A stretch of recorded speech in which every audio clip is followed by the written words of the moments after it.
Florida voters are in for changes this year when it comes to new district lines for local, state, and federal races. Western News political reporter Greg Fox breaks it all down now and explains how some of the new maps could be redrawn in the courts.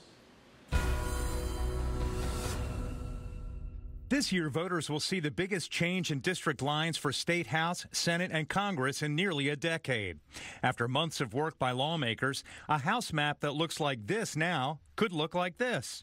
The Senate map that looks like this now could look like this if the governor signs the bills. Despite voters passing amendments in 2010 to ensure districts don't favor political parties or incumbents, lawsuits followed, ultimately forcing Republicans to redraw the maps back then. This time, Republican lawmakers like Seminole County's Scott Plakin say lawmakers worked together to make only minor changes to district lines. When the rubber meets the road, nobody, was concerned enough to file any type of contest against the maps.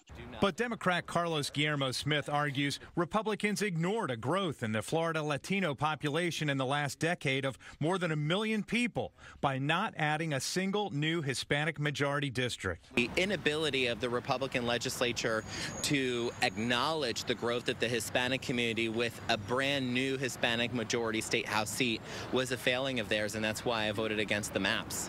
While State House and Senate seats appear to be set, congressional lines, including the drawing of a new seat in Florida, remain under a cloud of uncertainty.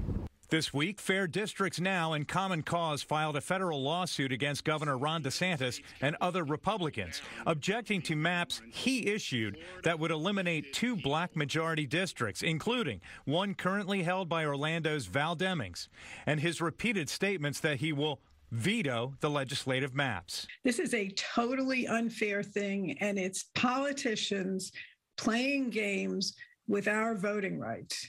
For now, voters wait for final maps. Greg Fox, West 2 News. A similar lawsuit has been filed against the Secretary of State, Laurel Lee, and Attorney General Ashley Moody in Circuit Court in Leon County. A spokeswoman for Ron DeSantis says that the map submitted by the governor is constitutional.